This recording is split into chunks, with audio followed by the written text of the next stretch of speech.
Bienvenue à cette revue des marchés boursiers Cachemire du mardi 21 octobre 2025. Aujourd'hui à la bourse, quand on regarde les indices, c'est très, très partagé. On va dire dispersé.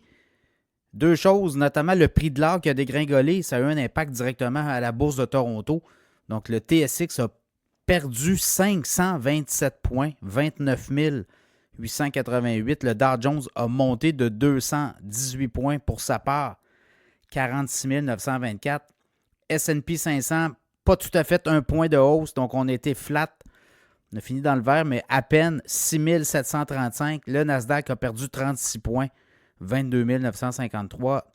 Le pétrole monte de 30 cents, 57,82 US, référence WTI. Et là, ben, Bitcoin monte quand même de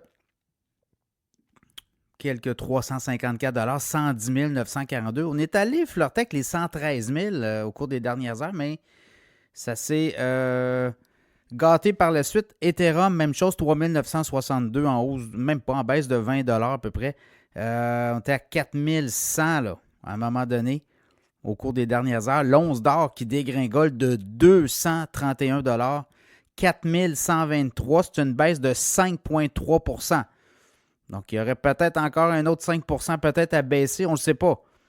On parlait d'une baisse de 5 à 10 mais là, on l'a là. Est-ce que demain, ça va repartir? Souvenez-vous, vendredi, ça a été très, très pénible. Et lundi, hier, ben, tout est reparti vers le haut et aujourd'hui, tout descend. Donc, est-ce que c'est des signaux de volatilité, de détresse? Ça va être à surveiller les prochaines séances pour l'or. Et là, pour le reste, ben, quand on regarde un peu les bonnes données, hein, je regardais les résultats financiers des entreprises. GM, très bon résultat financier. GM a monté de 8,62 $ aujourd'hui, 66,62 $. Également Coca-Cola qui a eu de très bons résultats. Et ça a donné aussi une hausse. Là, je regarde les titres au S&P 500 qui ont atteint des sommets aujourd'hui. Je regarde Ralph Lauren se transige à son plus haut sommet depuis son lancement en bourse en juin 1997. Ralph Lauren est à 333,10 $. American Express aussi, depuis son sommet de son comment on dit ça, son lancement à la bourse en 1977, American Express est à 355 $. GE Aerospace, même affaire depuis un très bon moment, là, 305 $. Apple, meilleur moment depuis son introduction à la bourse en 1980, 262,85 $. On comprend que Apple a déjà monté plus haut, mais il y a eu des... comment ils appellent ça? Ils ont quand même eu des... On a fait des splits. Donc voilà, on a splitté des actions. Donc ça donne que par action, ben, le montant diminue par le fait même. Warner Brothers se dit maintenant intéressé à se faire acheter.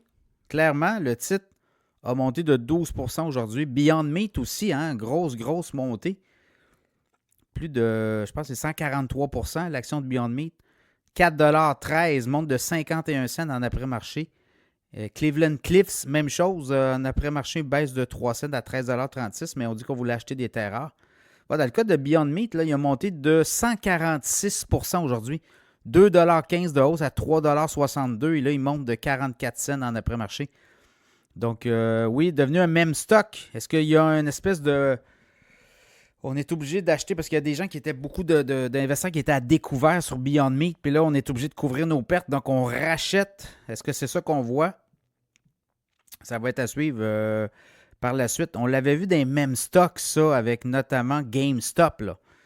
Les gens, ils appellent ça un short squeeze, là. C'est que les gens sont tellement à découvert. Puis là, comme le titre monte, ben, ils se font piéger. Donc, ils doivent racheter l'action pour leur faire monter pour se couvrir ou couvrir leurs pertes. Donc, ça peut devenir infernal, ce petit jeu-là. On va t'en suivre, Beyond Meat. Pour le reste, je regarde les taux obligataires 10 ans baissent sous les 4 %, le 3,96 %. Voilà, ça fait le tour, je pense. Dans le cas de...